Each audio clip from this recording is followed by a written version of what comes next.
Mwacha anachokitafuta takipata. Maana namshangaa king'ang'anizi kama kitu gani? Anataka nini hasa? Mpaka anakusumbua kwenye safari zako, una raha, una amani. Mama.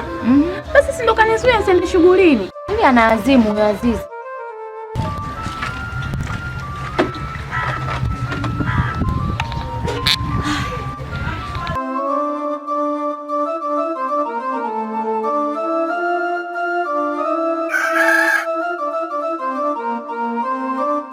Mama. Mwanangu. Mimi nahitaji sana msaada wako. Msaada gani mwanangu? Hapo katikati mimi niliumba kimaisha. Nikamwambia Dodo akapumzike nyumbani kwao. Nimejitafuta nikaa nimepata cha kupata. Jana mimi nimefunga safari kwenda kwao Dodo kwa ajili ya kumchukua mke wangu arudi nyumbani tuishi. Ila mama, uweze amini, Dodo mimi nimekutana naye njiani akiwa na marafiki zake. Dodo kanikataa kama anijui. Na anadai mimi sio mume wake, nimeshampa zote talaka 3. Nilijua tu hapa atatokea. Nilijua katatokea. Mwanangu wewe malaya. Dodo ana shida gani yule mtoto wake?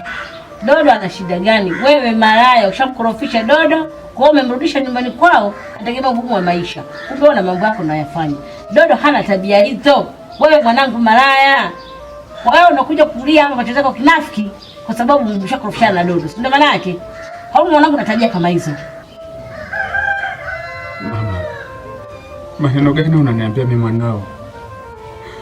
Mbona mimi sipo hivyo? Na wewe mwenyewe fika unajua toka mwanzo mke wangu jinsi gani nilivyokuwa nikimpenda.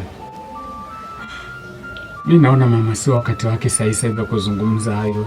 Zaidi nahitaji msaada wako. Jaribu kuzungumza na baba, mimi nisaidie. Sawa? Tutakusaidia mwanangu. Wakati subiri kwanza babako arudi. Hii ni mwezi na sidhani kama atakubali babako hili mama. Haya mambo unayofanya wewe. Subiri arudi tumuelezee tuone, tutaenda kukusaidia. Sawa, nisaidie sana mama. Usijali mwanangu.